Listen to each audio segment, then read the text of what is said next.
Bonjour à toutes et à tous, c'est un numéro exceptionnel vers son filtre que nous allons vivre, Adrien, puisque nous avons un invité de choix. Ouais, sur Loïc aujourd'hui, c'est un grand plaisir de le recevoir. C'est clair, ça va être, super intéressant.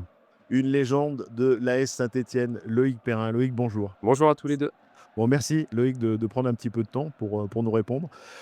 Tu es le deuxième invité. Il y a eu Christian Lopez avant toi il y a 15 jours et maintenant c'est Loïc Perrin. Donc tu vois, on fait dans les légendes. On a envie de faire un petit peu le point avec toi sur cette saison, ce que tu as vécu en début de saison, ce que tu vis actuellement et puis tes missions. Il y a beaucoup de personnes eh bien, qui aiment connaître un petit peu enfin, le quotidien, tes missions, savoir ce que tu fais pour l'AS Saint-Etienne. Il y en a qui ne connaissent pas forcément ton métier. On va essayer d'y répondre. Mais déjà, est-ce que ça va mieux, Loïc? Parce que quand tu te lèves le matin, il y a un point en moins. Enfin, Clairement, c'est vrai qu'un club de foot vit au rythme des résultats. Aujourd'hui, on a la chance d'être dans une période qui est très positive pour nous. Après un début de saison qui avait été en demi-teinte, des bonnes choses et des moins bonnes, hein. Une période, difficile au niveau des résultats qu'on a vécu. Et quand on est Saint-Étienne, quand on est en Ligue 2, bah, forcément qu'on s'attendait à mieux. On a été déçus globalement de la première partie de saison, oui, forcément. Ouais, au départ, Loïc, les supporters ont été vachement critiques avec toi sur certains choix. Est-ce que tu comprends leur réaction? Ouais, alors les critiques, des fois, je regarde pas tout ce qui se passe, mais bah, les critiques, elles font partie du métier. Certaines fois à juste titre, certaines fois, je pense pas. Mais après, la meilleure façon de répondre, et c'est comme quand j'étais joueur, la meilleure façon de répondre, c'est par les actes. Alors quand c'est joueur, c'est plus facile parce que ça se voit. Quand on est dirigeant, ça se voit moins. Des moments, Et j'essaye de faire mon maximum au quotidien. Mais c'est le sport et l'aléa du résultat, bah, voilà, on sait ce que ça peut être. Donc moi, j'accepte, totalement les critiques parce qu'on est dans un métier où, bah, on est jugé, critiqué et ça ne me dérange pas. Bah, l'objectif, c'est juste de faire changer la vie des gens, voilà. c'est quoi le déclic de la saison? Parce que c'est vrai qu'on a vécu un début de saison un petit peu euphorique où on s'est dit, bon, bah voilà, on va marcher sur le championnat. Enfin, nous supporters, hein, nous qui sommes à l'extérieur. Ensuite, il y a eu un petit coup de mou. Ça a été quoi le déclic qui a fait que vous avez décidé de tout changer?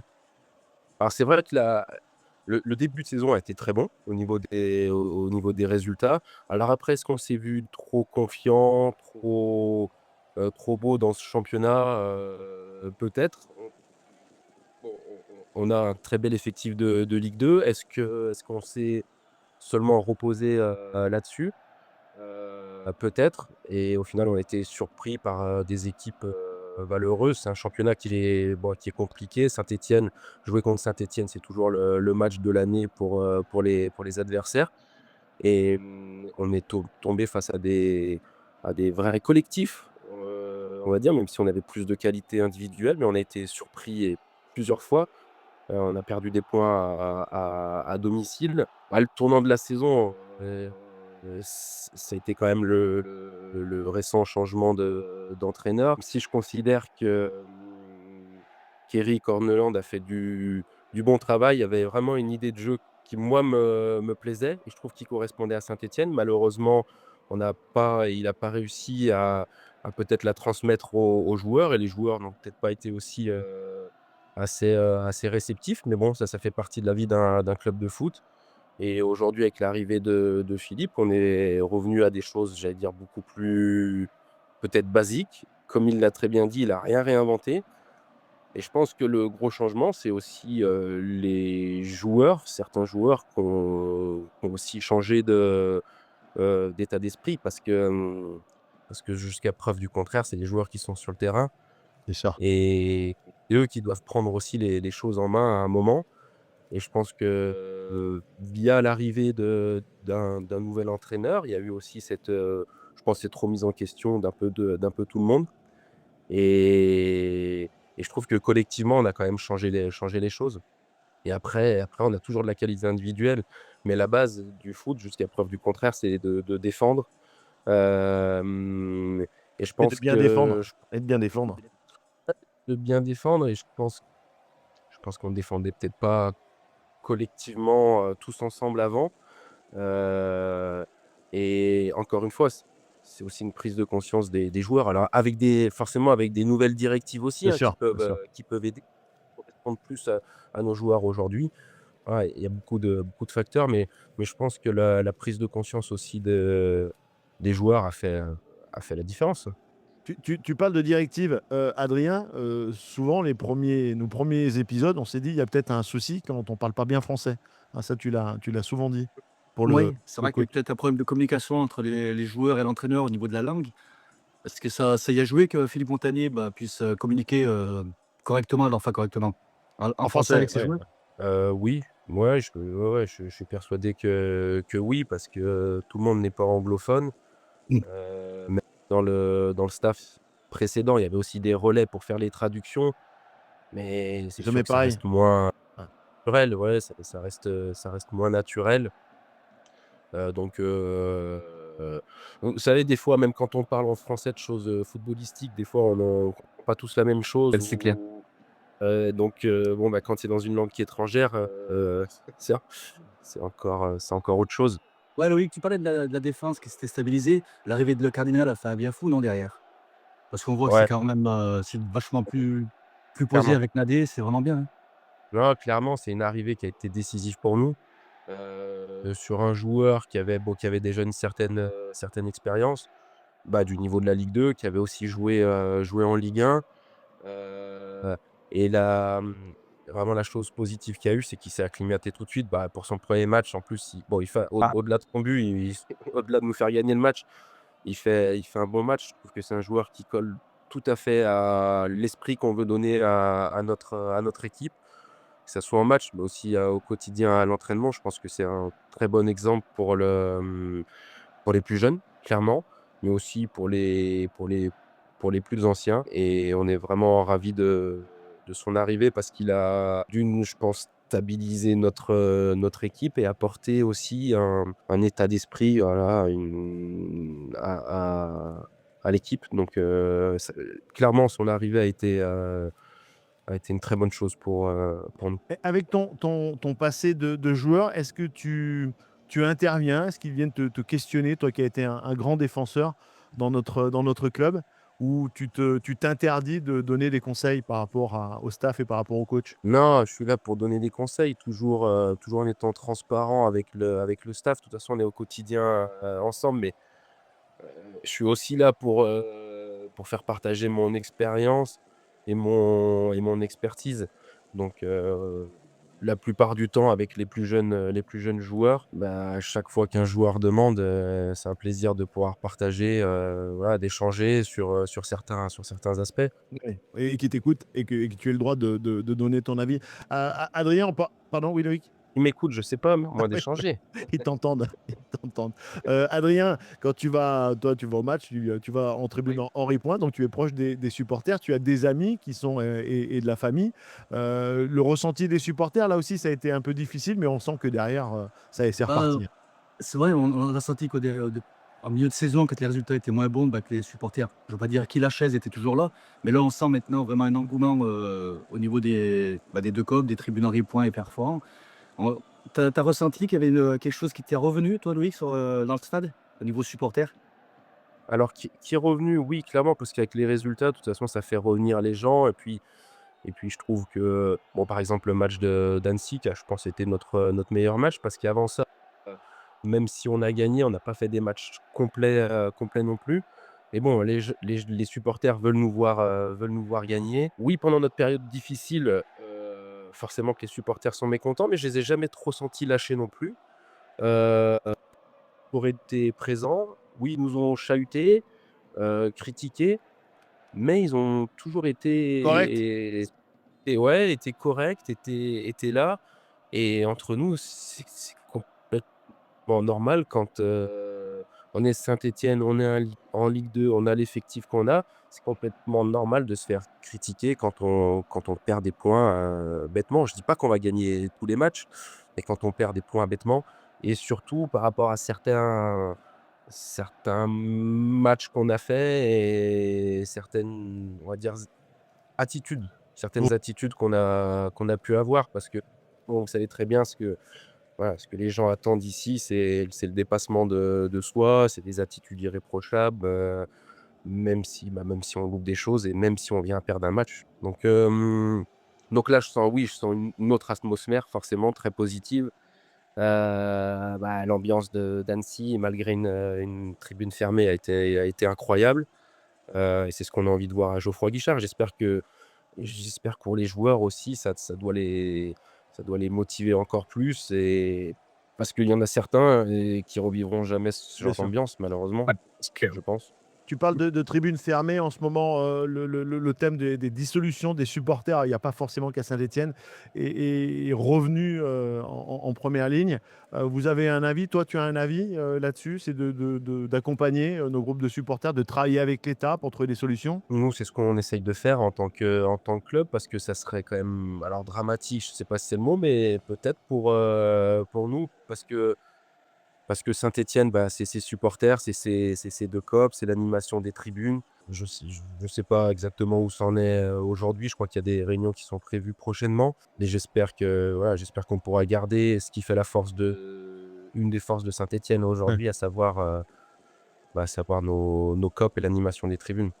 Adrien, on parle des missions de Loïc Oui, et il en a Loïc, des missions et il en a des ouais, missions ouais, toute la saison. avec ta mission maintenant actuelle par rapport à la fin de saison déjà là, de Ligue 2 et puis la préparation de la Ligue 1, comment ça se passe? Alors moi, bon, bah, en tant que dirigeant, forcément, l'objectif est de monter en Ligue 1.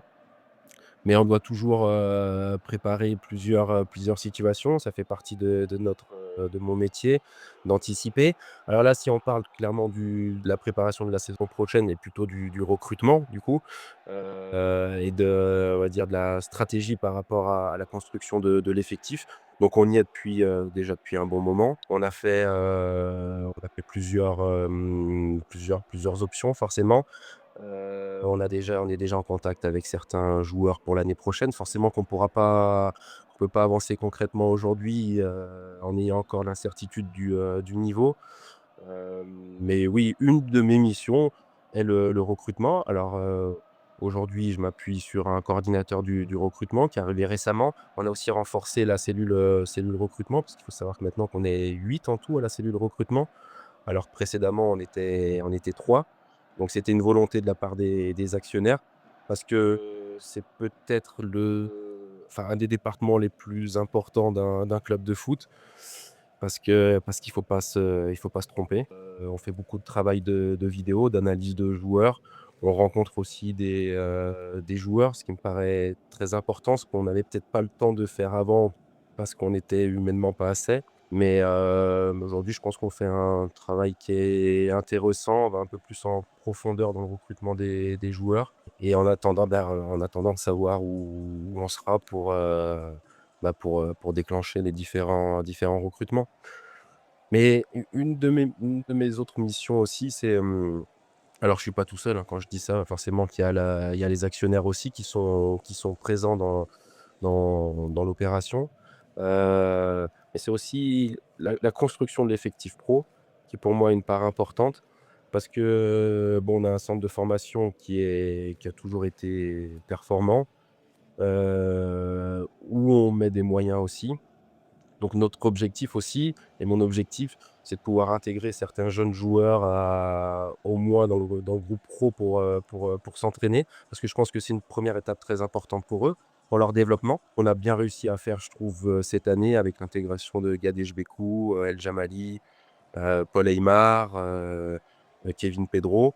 Donc ça fait quand même 4 jeunes joueurs du centre de formation qui s'entraînent au quotidien avec le groupe pro, et tous les 4, on participe. Et là, bon, bah, là, Kevin Pedro, est devenu même un titulaire, Clair. aujourd'hui, presque indiscutable. Mais ça aussi, c'est une de mes missions qui est importante, c'est de valoriser notre centre de formation en intégrant des jeunes joueurs. Ah bah, c'est clair, le petit Pedro là, pour le moment, il est énorme parce qu'en plus de bien défendre, il marque des buts. Parce qu'il marque quand même 2 buts dès qu'un match contre, le Red Star et contre Annecy.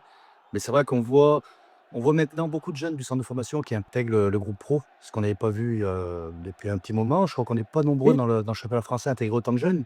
Parce que quand tu regardes, même Lyon, bon, je prends l'exemple de Lyon, il y a pas beaucoup de jeunes du centre, à part peut-être un ou 2 qui intègrent le groupe. Et c'est clair que c'est une très belle performance. Après, Loïc, par rapport aux résultats de la réserve, comment tu vois la progression de ces jeunes? Parce que les résultats de la réserve, pour le moment, c'est un petit peu en dents de scie, non? Ouais, mais alors, en fait, moi, les résultats, pour moi, Oui, en formation, c'est pas le plus important. pas le plus Le plus important, ouais. important, c'est qu'il y ait des Pedro qui arrivent dans le groupe pro, comme Paul Aymar, El Jamali, Gadej Bekou. Parce que le but d'un centre de formation, c'est de former, c'est pas forcément de faire des bons résultats. Donc, moi, je fais la part des choses, ça m'inquiète pas. Alors, oui, il y a par contre un réel enjeu sur la fin de saison en équipe réserve, puisqu'il reste 5 matchs. On va jouer 3 adversaires qui sont derrière nous. Donc, oui, il faut arriver à se maintenir en National 3. On voit que c'est pas évident pour tous les clubs pro, Non. parce Ah oui, que les pros jouent de plus en plus jeunes en équipe réserve et les autres équipes nationales se renforcent de plus en plus. Je pense qu'avec la refonte un peu de la Ligue waouh. 1 18, de la 2 à 18, et etc., bah forcément que ça renforce les championnats d'en dessous et c'est de plus en plus dur de se maintenir. Mais encore une fois, pour moi, le principal, c'est de former des joueurs et que des jeunes joueurs puissent arriver dans le groupe pro en étant alors prêts, non, ils sont pas forcément prêts, mais en finissant leur développement dans le groupe pro. Loïc, dans les missions du club, il y a quelque chose qui est arrivé il y a pas très longtemps, je crois, avec les actionnaires. On s'occupe d'une équipe, mais je crois que vous mettez l'accent également sur, alors je ne veux pas dire une formation, mais on s'intéresse un tout petit peu plus individuellement avec les joueurs. Ça veut dire quoi? Ça veut dire que vous les recevez régulièrement, vous vous intéressez encore plus à eux, à leur famille, aux enfants. Ça se traduit comment? Ouais, alors c'est un département que les actionnaires tenaient à créer, que je trouve très intéressant, qu'on a appelé développement individuel du joueur. Mais ça commence déjà au recrutement. En fait, quand on s'intéresse à un joueur, on monte un vrai dossier. Alors aujourd'hui, on a la chance d'avoir plein de données, de data différentes, donc on les utilise. Mais on crée aussi une vidéo de présentation du joueur avec souvent bon, les points forts, mais on axe surtout sur les points faibles pour dire aux joueurs, voilà sur quoi on va travailler avec toi pendant la durée de ton contrat. Et je trouve que c'est un atout, même pour arriver à recruter certains joueurs qu'on n'aurait peut-être pas recrutés, parce qu'il bon, il y a beaucoup de concurrence dans le recrutement. Mais je trouve que c'est un vrai atout pour le joueur d'appuyer sur ces axes d'amélioration, parce qu'on reste un club tremplin et on sait très bien que les joueurs après Saint-Étienne bah, devraient ou doivent partir dans un club supérieur. Mais pour ça, hein, on axe, voilà, on fait un plan de développement individuel pour le joueur et qu'on suit après pendant toute la saison. Donc après, ça se traduit par des séances individuelles sur certains axes d'amélioration, hein, qu'on a définis. Ça se traduit par des séances beaucoup de vidéos et je trouve que c'est un atout pour nous aujourd'hui. Alors tu parles de tremplin, j'allais dire à court terme, parce que j'imagine qu'à long terme, c'est le but du jeu, c'est quand même qu'on puisse jouer les premiers rôles et garder tous ces joueurs si c'est possible. Mais ça sera peut-être dans Oui, des années. Mais bon. non, mais complètement, complètement et puis c'est la stratégie du club, attention, mais je pense qu'il y aura quand même dans les quelques années à venir, il y Ouais. aura toujours meilleur que Saint-Étienne et tout. Donc D'où voilà, d'où si la- aujourd'hui un joueur est sollicité par un grand club Ah européen, oui, bah, tout bien tout le sûr. monde a gagné. Ouais, bien sûr, bien sûr. D'où l'importance de la présence d'Ilan et d'Amouma quand tu parles de suivi un petit peu particulier, personnalisé. Les attaquants, ils ont deux grands attaquants avec eux pour progresser. Tu fais bien d'en parler parce que Ilan fait partie de ce département, avec l'équipe professionnelle. Donc, lui, il s'occupe alors même si là, c'est un peu particulier parce avec l'arrivée de Philippe Montagnier, c'est un peu rapproché du staff, parce que le coach en avait besoin. Mais il fait partie de ce département en développement individuel du joueur et quant à Romain, lui, il est adjoint de l'équipe réserve et en charge, oui, de la formation. Alors pas que des attaquants, mais je le vois souvent faire des spécifiques avec les attaquants et pour les joueurs, alors c'est pareil, je sais pas s'ils s'en rendent compte, mais c'est Ah un bah, vrai étonne. plus joueur d'avoir Romain, d'avoir Ilan au quotidien, qui connaissent parfaitement le club, qui ont fait des grandes carrières et donc c'est un vrai plus et en plus, alors, tout le monde ne s'invente pas entraîneur, mais c'est vraiment deux personnes qui sont passionnées par ce qu'ils font et qui ont envie de transmettre et qui ont envie de donner aux plus jeunes. Mais tu sens que l'arrivée d'Ilan a fait un bien fou, on l'a senti au niveau des attaquants parce que après peut-être que je me trompe, hein, peut-être j'ai pas la bonne vision, mais en début de saison, on avait des joueurs qui étaient vachement individualistes devant la cage et là, les derniers matchs, on sent vraiment une cohésion entre ces 3, entre que ce soit, Stassin, Cardona et Davidashvili, on sent vraiment une fusion entre 3, hein. Je pense que l'arrivée d'un nouveau staff, de toute façon, fait du bien aux joueurs. Moi, je reste persuadé et je le vois au quotidien parce que c'est un travail après au quotidien, tu sais, voilà, les ententes entre joueurs, ça se travaille à l'entraînement, forcément, tu vois? Des schémas de jeu, il faut savoir, à un moment donné, les joueurs, ils doivent savoir où son partenaire il est parce qu'ils ont l'habitude de jouer ensemble.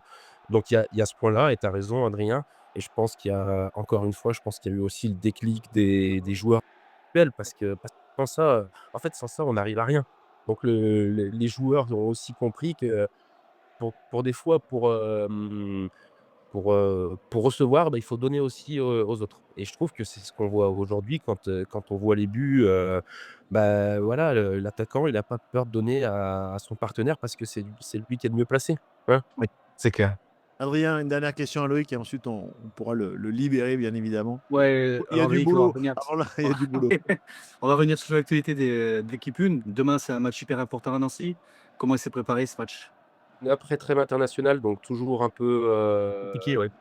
complexe. Ouais, ouais, il y a de la complexité parce qu'il y a des joueurs qui sont rentrés, seulement mercredi soir dans la nuit. Ouais. Donc, on n'a même pas pris part à l'entraînement d'hier parce qu'ils ont voyagé. Alors, il y a des joueurs qui sont partis à l'autre bout du monde en plus. En Donc, plus, c'est ouais. un peu complexe. Donc, on a travaillé avec, bon, avec les forces qui étaient présentes. Euh, mais voilà, la semaine s'est bien passée. Aucun joueur de sélection n'est revenu blessé aussi. Donc, ça, c'est important. Ça tente. Tous les joueurs qui sont disponibles. On a des joueurs qui reviennent aussi petit à petit dans le groupe, hein. Chico Lamba qui est revenu récemment, Mahmoud Jabber qui a recommencé à revenir sur le terrain, même si il n'est pas encore prêt, Joao Ferreira aussi, donc tout ça, Maxime Bernauer, donc tout ça, ça peut qu'être positif pour le sprint final. Alors oui, il va y avoir de la concurrence, mais quand la concurrence elle est saine, pour moi, je suis convaincu que ça fait monter le niveau de l'équipe et des joueurs. Donc voilà, on s'est préparé de la meilleure des façons. Bah, là, on va faire la dernière séance, ce matin. Mais je sens un état d'esprit positif parce qu'on est sur une période positive aussi, parce que le dernier match est duré. Donc c'est toujours pareil dans ces cas-là, il faut faire attention à pas avoir le surplus de confiance, mais à surfer sur toute la confiance qu'on a acquis sur les derniers jours et les dernières semaines, hein. Ah, merci beaucoup, Loïc. Merci. Avec Merci plaisir. Loïc. Le titre de l'émission s'appelle Objectif Ligue 1. Est-ce que c'est aussi Objectif Titre? Le premier objectif, c'est l'objectif Ligue 1. Et s'il y a du bonus, il y aura du bonus. Ouais, Mais voilà. prioritaire, c'est vraiment C'est de c'est- monter en c'est Ligue là, c'est de remonter, bien évidemment. Ouais. Merci beaucoup, Loïc, pour 1. cet entretien, ce long entretien. Voilà, on en sait un petit peu plus et c'est vrai que c'était important de remettre un petit coup de projecteur et un focus. Et puis, bien évidemment, on croise les doigts pour que tout se passe à merveille et que notre club bien rejoigne l'élite et ensuite les sommets de la Ligue 1 comme vous êtes en train de mettre en place toute la structure du club. Merci beaucoup, Loïc Perrin. De rien. Bon, Merci à vous. Merci Adrien, Loïc. bah oui, c'était Ciao un Loïc. bel entretien. Et puis, on va se Allez, dire à très vite. Et puis, allez les Verts. Merci, Loïc. Allez les Verts, ouais. Allez, ciao, les bye gars. bye. Voilà, merci à toutes et à tous. Et on se donne rendez-vous dimanche. Dimanche matin. Allez, allez Et les allez les Verts. Verts. Bye bye.